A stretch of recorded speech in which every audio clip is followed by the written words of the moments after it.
One of the reasons we respect the people that we respect most is their response to this, to adversity, right?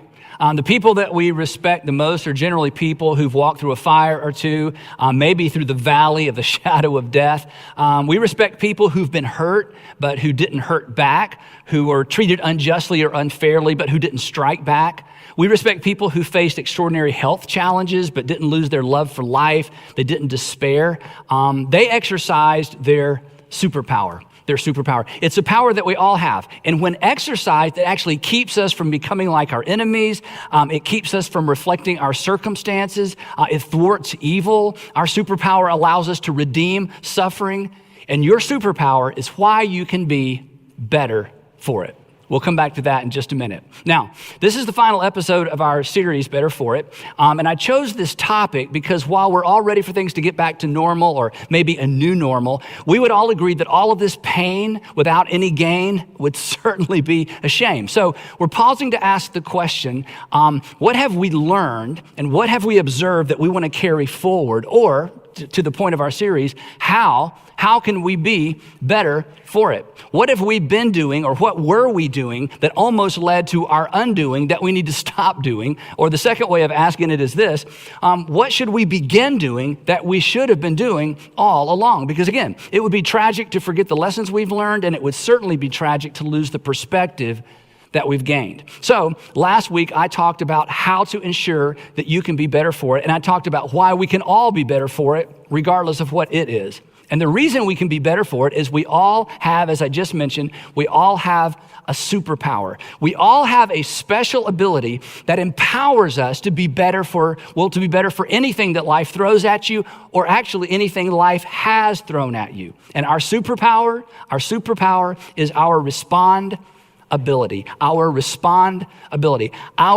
to respond rather than react. Because your ability to choose a response rather than have it dictated to you, or your ability to choose something rather than just do what's expected of you, or to simply model what you've seen done, your ability to respond allows you to dictate and to influence your own future. Because, and you know this, in fact, we've all seen this, to simply react to circumstances, it sets us up to reflect those circumstances. Haven't you seen this? You've seen people go through very difficult circumstances, and instead of choosing a measured response, they simply reacted.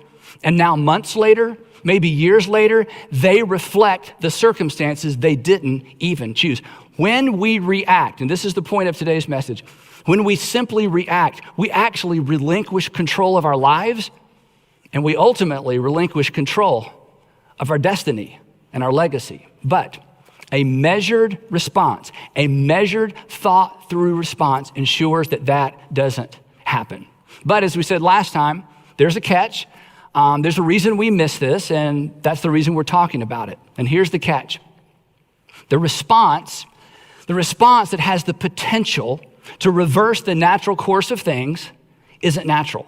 The response that has the potential to reverse the natural course of things isn't natural. Or another way of saying it is this: the catalytic response is the least intuitive response. The response that makes the most difference in a positive direction is the response we are least likely to choose, and most often we are tend to miss. So to illustrate this and to kind of, drag us deep into the context of this and the emotion of this, last week we began a story that many of us are familiar with. It's an Old Testament story, the story of Joseph, a young man who exercised his superpower, get this, for about 25 years before the story is ultimately resolved. And his story, I think better than any other story I've ever heard in any literature, his story illustrates the sustaining, the course reversing, and the sanity preserving power of a measured response. And like me and like you, Joseph didn't know the end of his story. In fact,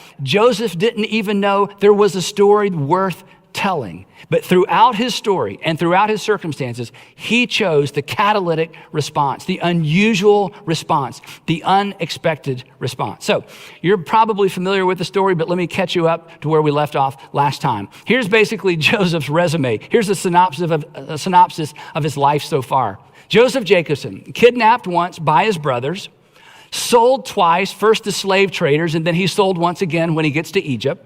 Then he's framed for a crime that he ultimately didn't commit, and the reason he was punished is because he wouldn't commit the crime. Potiphar's wife, his master's wife, accused him of trying to rape her because he wouldn't go to bed with her. And then ultimately he's in prison. So basically, this is his resume so far. And again, to catch you up, at this point in the story, nobody's looking for Joseph. Nobody's looking out for Joseph. And perhaps that's where your story intersects with Joseph. And yet, in spite of these unbelievable circumstances, I mean, any one of those things would be enough. In spite of all that, Joseph continued to respond. Joseph continued to respond as if God was with him. And that brings me to the question we left off with last time, the question we're going to end with this time as well. How would someone in your circumstances respond if they were absolutely confident that God was with them? How would someone in your circumstances respond? You know how people in your circumstances normally react. You know what's expected of people in your circumstances. You know what's been modeled for you. But how would someone in your circumstances respond if they were absolutely confident that God was with them, that there's more to the story than meets the eye, that your current circumstances are simply a chapter, they're not the entire story? So back to Joseph's story. Following the rape accusation, Joseph's master, Potiphar, imprisons him, and we'll pick up the story there. Joseph's master took Joseph and he put him in prison, the place where the king's prisoners were confined. But while Joseph was there in prison, and here it is again, but while Joseph was there in prison, the Lord was with him.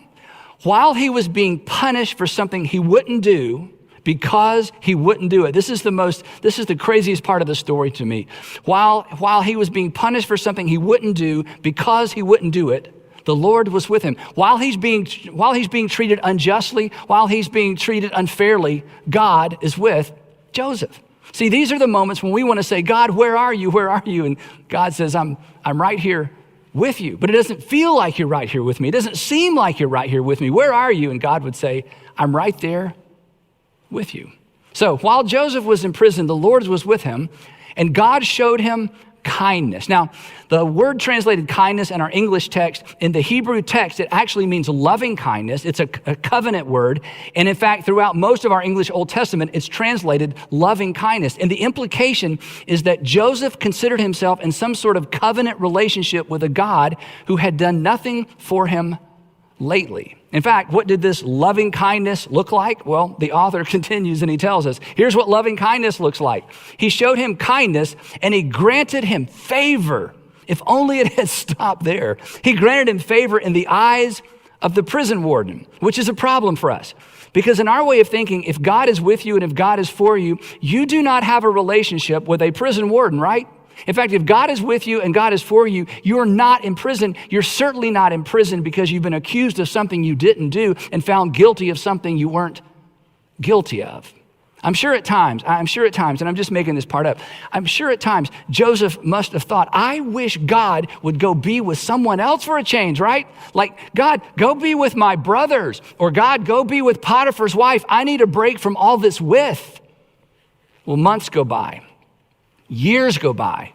There's no weekends off. This doesn't feel like a story. It doesn't feel like it's going anywhere. And of course, Joseph certainly isn't going anywhere. And then seemingly totally unrelated, Pharaoh's baker and Pharaoh's butler have a falling out with Pharaoh. And Pharaoh is so angry with them, he puts them in prison and he puts them in the same prison where Joseph is. And then the story has a strange twist. The captain of the guard, who is assigned to running the prison, assigned the butler and the baker to Joseph. And Joseph attended them. And after they had been there for some time, because a lot of time goes by in this story, the story is compressed like most narratives, the butler and the baker, Pharaoh's butler and baker, have disturbing dreams on the same night. And Joseph notices that they're disturbed by something. And it's kind of a funny part of the story. I mean, here they are in a dungeon. And so Joseph is serving them breakfast one morning. And he actually says, hey guys, why do you look so sad today? To which they could have responded, well, let's begin with the fact that we're in a dungeon. But that's not in the text. So Joseph says to them, why are you so sad today? And both of them share that they had a very disturbing dream, a vivid dream. They can remember the details. They're both convinced that the dreams mean something, but they have no idea how to interpret their dreams. And then Joseph responds with this. He says, do not interpretations belong to God? Do not interpretations belong to God? He's still believing. He's still trusting. Even in the midst of these crazy circumstances, he's continuing to respond rather than react. And then he says to the butler and the baker, tell me your dreams. Tell me your dreams. So the wine taster, the butler, went first. And he tells, Joseph this elaborate dream. And Joseph smiles and he says, I've got some good news for you. 3 days from now, Pharaoh is going to lift up your head and restore you to your position. And of course, the butler doesn't know if Joseph's just making this up, but this is certainly a positive outcome to his dream. And it's at this point in the story we discover something about Joseph that's true of all of us.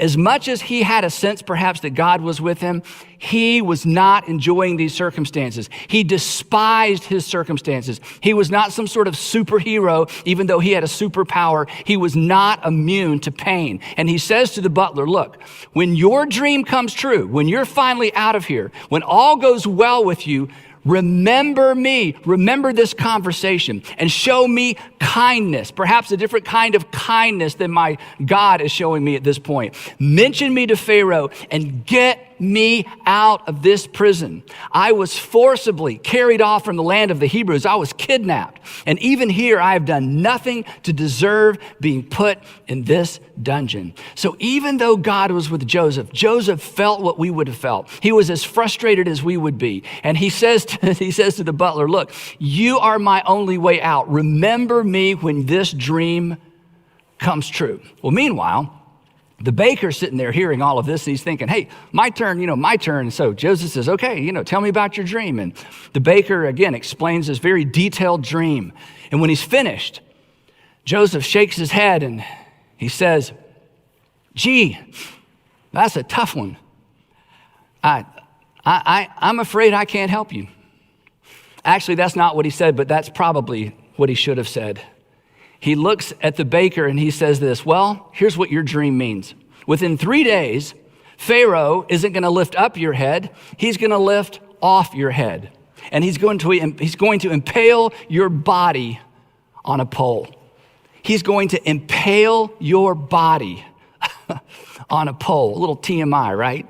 Well, apparently Joseph was in a really bad mood that morning, and he should have just stopped with that, but he didn't. He continued. He said, oh yeah, and there's more to your dream.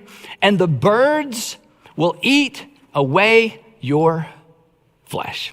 Have a nice day. Anybody else need a dream interpreted this morning? Well, sure enough, 3 days later, it's Pharaoh's birthday. And just like Joseph predicted, he restored the cupbearer, and he beheaded and impaled the baker. And now think about it. Joseph waits expectantly because he knows what's going to happen. As soon as these dreams come true, just like he predicted, he knows that the butler is going to go to Pharaoh and say, Pharaoh, you're not going to believe this. While I was in your dungeon, sorry to bring that up, while I was in your dungeon, I met a Hebrew boy who predicted this would happen. So every time somebody bangs on the door of the dungeon, Joseph thinks, this is my day, I'm out of here.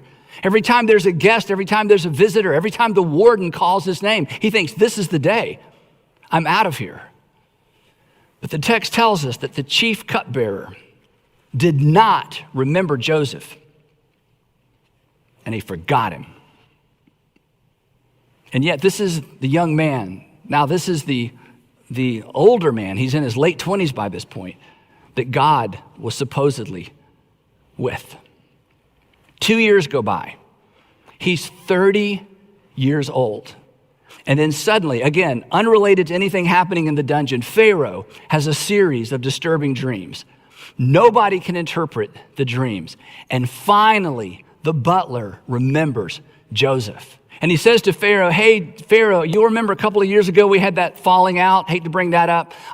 You put me in the dungeon, which I'm sure I deserved. But while I was there was a Hebrew young man, and he interpreted my dream correctly. And the text tells us that immediately Pharaoh sent for Joseph, and he was quickly brought from the dungeon. And when he had been shaved and they changed his clothes, he came before Pharaoh. And Pharaoh said to Joseph, I had a dream and no one can interpret it. But I have heard it said of you that when you hear a dream, you can interpret it. And what comes next are perhaps the most courageous words ever spoken by anyone in history.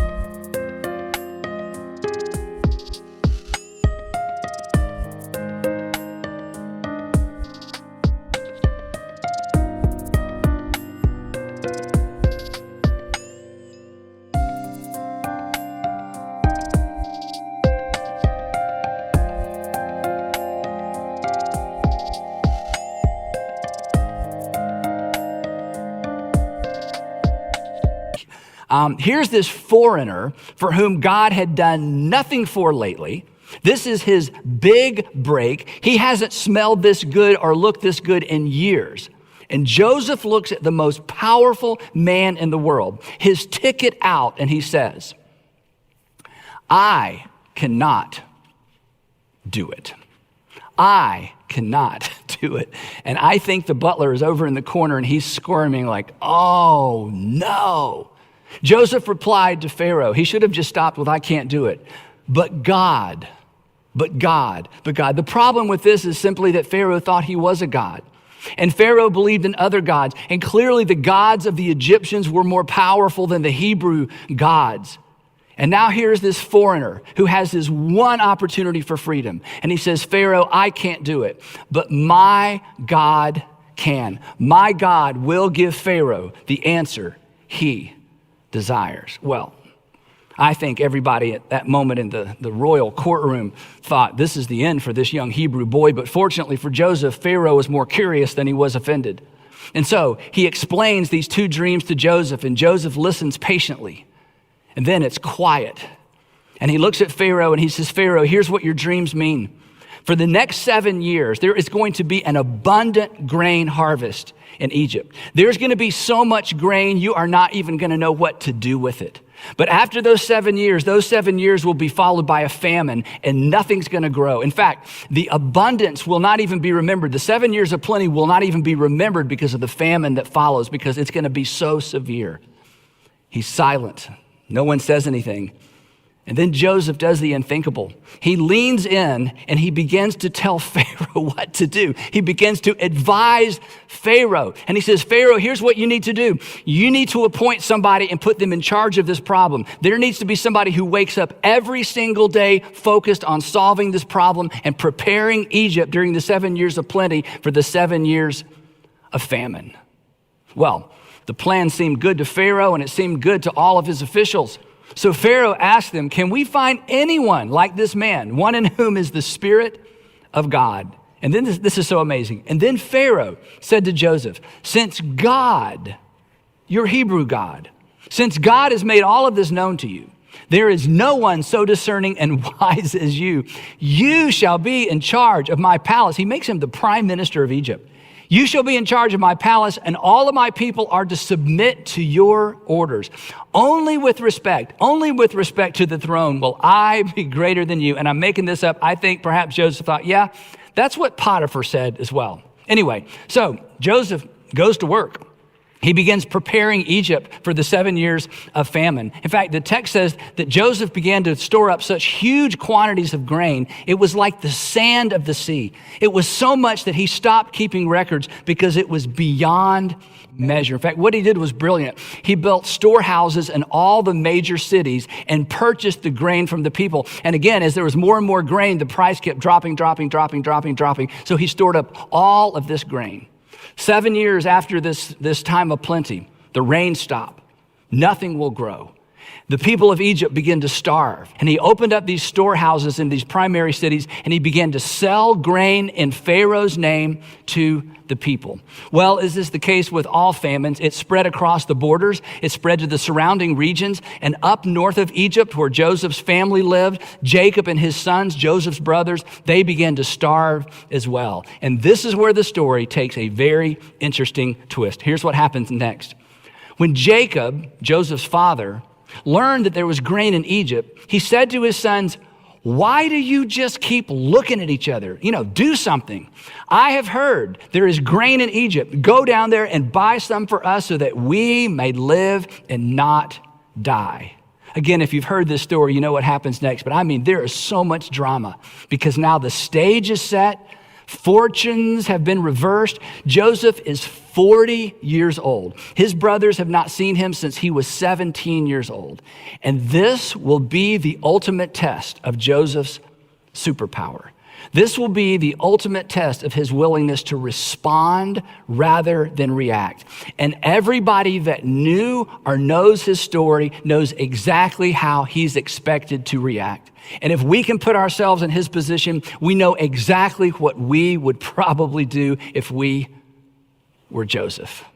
The story continues. Now, Joseph, by this time, is the governor of the land. He's the second most powerful person in Egypt, which means he's, for all practical purposes, the second most powerful person in the world. He was the governor of the land and the person who sold the grain to all his people. So when Joseph's brothers arrived, they bowed down to him with their faces to the ground. And as soon as Joseph saw his brothers, he recognized them, but he pretended to be a stranger. Imagine this moment. He remembers the terror of having his clothes stripped from him when he's thrown into that empty well. He remembers the dampness of the pit and the fear of wondering, are they going to abandon me here? He remembers the leer of the slave traders, the humiliation of being sold on an auction block. He remembers the hopelessness of prison. And then he remembers the despair at being forgotten by the butler. And then he does the most remarkable thing. For a while, as he's trying to make up his mind, he toys with his brothers. He actually finds out from them that their father is still alive. He finds out that they have yet a brother that's not with them, Benjamin. And so he sends them back. He keeps one of them as a hostage. Just goes on and on and on, chapter after chapter, as he's trying to decide what he's going to do and tries to decide, have they really changed and are they still the brothers they used to be? And finally, after this long, back and forth situation that's so fascinating, there's so much detail in the text. He finally, at the end, defies expectations. He defies certainly his own instinct and his own emotion. And he employs his superpower one more time. They're gathered with him. By this time, they've brought Benjamin. So there's all 11 brothers. He sends everybody else out of the room. They are on their knees, and suddenly they are alone with the prime minister of Egypt, and they are so confused. And he stares at each of them.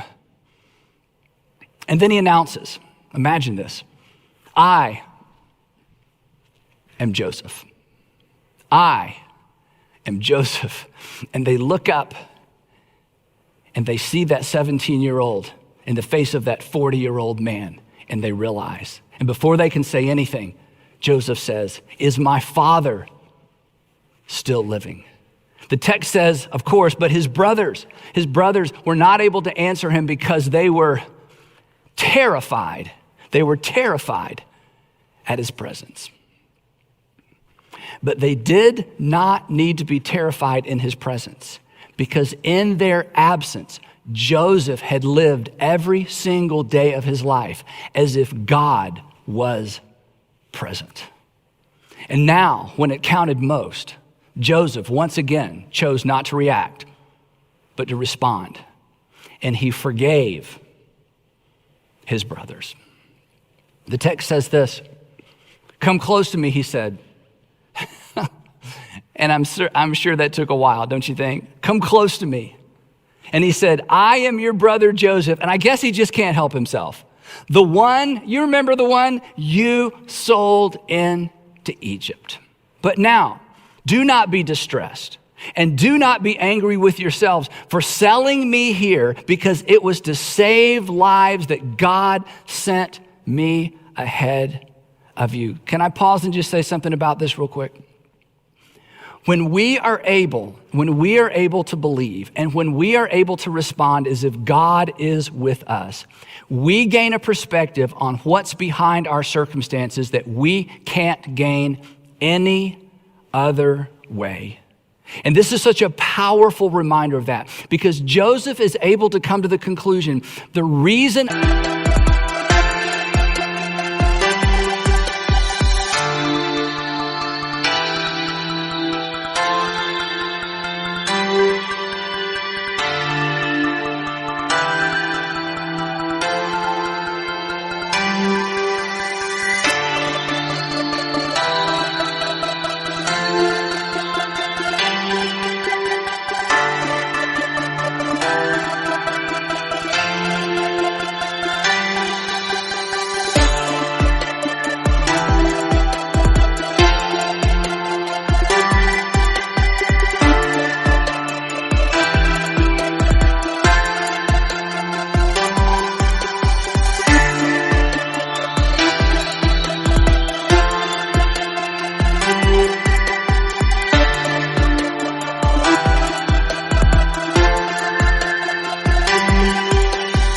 I'm here, the reason I went through everything I went through, God had a plan in my suffering. God had a plan in the injustice. God had a plan in circumstances that I would not have chosen for myself. God had a plan for me being forgotten. God had a plan for me being sold not once, but twice. When we choose to respond, looking back, we will have a perspective on our suffering that we cannot gain any other way. And if all we do is react, not only will we not be better for it, we will never have the perspective that allows us to move successfully into our future. Now, what nobody knew about this encounter was that God's entire plan of salvation for the world hung by the thread of Joseph's response. That before him is the nation of Israel. The 12 brothers represented the 12 tribes of Israel. And Joseph did and the 12 tribes of Israel that would become the nation of Israel, that ultimately through whom that nation would come the Messiah who would do for the world exactly what Joseph did that day for his brothers. And this is why I said last time, and this is why I hope you'll never forget, never underestimate the power of a measured response. Never underestimate the power of a measured response.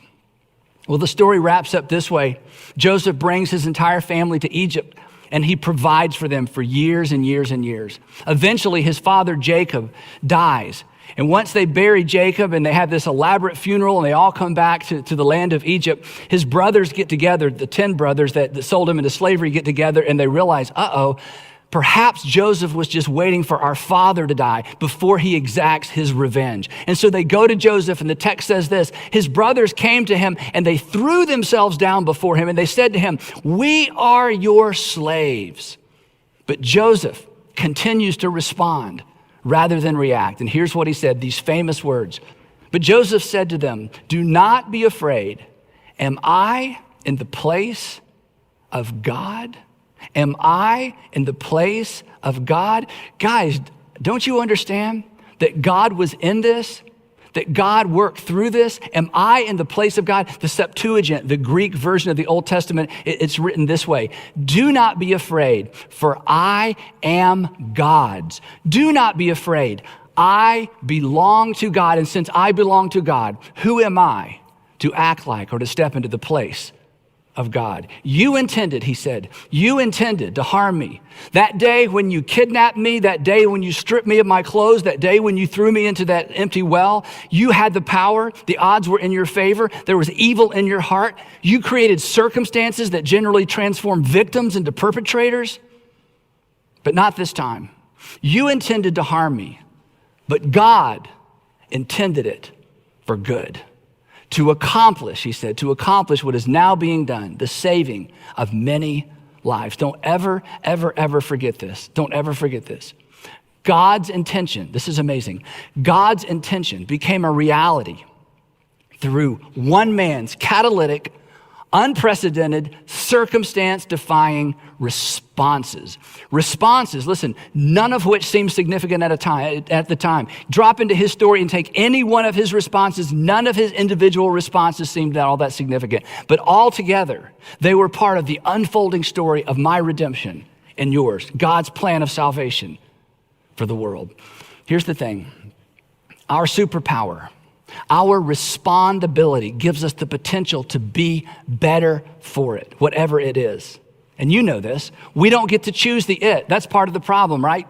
We don't choose the it. But our response, your response, is what determines whether or not we will be better for it, regardless of what the it is. And it all boils down to this terrifying, liberating, destiny-altering question. How would someone in my circumstances respond? How would someone in my circumstances respond? How would someone in my circumstances respond? We know how someone in my circumstances would react. We see that all the time. But how would someone in my circumstances respond if they were absolutely confident God was with them?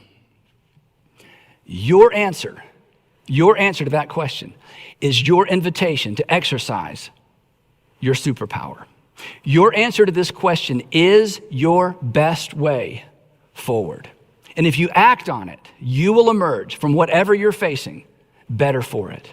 Let's face it, we are no better than our responses, but our responses have extraordinary potential to make us and to make the world better. So one more time, how would someone in your circumstances respond if they were confident God was with them? If they were absolutely confident that there was more to their circumstances, more to your circumstances than meets the eye, that your current circumstances are not the story, they're simply a chapter in the story, and that God has chosen to be part of your story, and that God is going to connect the dots of your responses to do something great for you and something great through you. You have a superpower, your respondability. Use it. If you do, you will be better for it. The people around you will be better for it. And who knows, perhaps the world will be better for it as well. How would someone in your circumstances respond if they were confident God was with them?